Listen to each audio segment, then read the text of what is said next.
ये कहानी है एक ऐसे गांव की जहां जिंदगी तो सादी थी, लेकिन हर घर पर गरीबी का साया मंडरा रहा था। और इन्हीं घरों में रहता था हसन, एक छोटा सा लड़का जिसके सपने गरीबी से कहीं बड़े थे। कैमरा हसन के घर पर जाता है। फूस का घर, एक चारपाई। हसन 9 वर्षीय लड़का अपनी माँ के साथ बैठा है। माँ चिंतित होकर, बेटा आज के लिए एक ही रोटी है, तुम उसे खा लो। हसन माँ से कहता है। नहीं माँ, तुम खा लो, मैं अपनी भूख मिटा लूंगा। माँ की आंखों में आंसू, हसन की मुस्कान। कैमरा धीमी गति में माँ के चेहरे पर झूम करता है।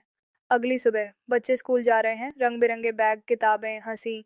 हसन एक पेड़ के नीचे बैठा उन्हें देख रहा है। हसन धीमी आवाज में। काश मेरे पास भी बैग और किताबें होती, मैं भी पढ़ता, मैं भी कुछ बन जाता। गरीबी ने हसन से सब कुछ छीन लिया, लेकिन वह उसके दिल से सपने नहीं छीन सकी। गांव की गली, एक बाल मजदूर ईंटें ढोते हुए लड़खड़ाकर गिर जाता है।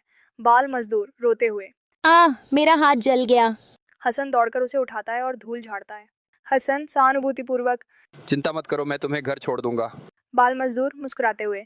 हसन, तुम हमेशा सबकी मदद करते हो। तुम गरीब हो, लेकिन दिल से बहुत अमीर हो। कैमरा हसन की मुस्कान पर केंद्रित है। पृष्ठभूमि में आशापूर्ण संगीत बज रहा है। शाम हो गई है। हसन के हाथ में आधी रोटी है। वह सड़क पर चल रहा है। एक कुत्ता कांपता हुआ बैठा है। हसन कुत्ते की ओर देखते हुए। ओह, ये मुझसे भी ज्यादा भूखा लग रहा है। वह रुकता है और अपनी आधी रोटी कुत्ते को दे देता है। कुत्ता खुशी से अपनी पूंछ हिलाता है। कथावाचक भावुक स्वर में। गरीबी ने हसन के हाथ खाली कर दिए थे, लेकिन उसका दिल नहीं। यही दिल सबसे बड़ा खजाना था। अगले दिन गांव के बड़े व्यापारी अब्दुल रहमान साहब हसन को देखते हैं। उन्होंने हसन की अच्छाई देखी है। व्यापारी। बेटा, तुमने अपनी भूख भूलकर एक आत्मा की मदद की। यही दुनिया के सबसे बड़े दिल की निशानी है। वे हसन को कुछ किताबें और कपड़े देते हैं। ये किताबें आपके लिए हैं, पढ़िए, आगे बढ़िए। आपकी अच्छाई ही आपका असली खजाना है। हसन की आंखें आंसुओं से भर जाती हैं।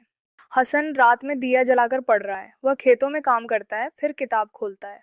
गरीबी की अंधेरी रातों में भी हसन के सपनों का चिराग जलता रहा। कुछ साल बाद हसन बड़ा हो गया है, शिक्षक बन गया है।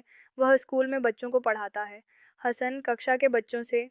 याद रखें, खजाना सोने चांदी में नहीं होता। असली खजाना तो एक दयालु इंसान के दिल में होता है जो दूसरों की मदद करता है। बच्चे ताली बजाते हैं। कैमरा आसमान की ओर घूमता है। तेज धूप चमक रही है। हसन वहीं बैठा है। सीख, गरीबी किसी व्यक्ति को नहीं तोड़ती।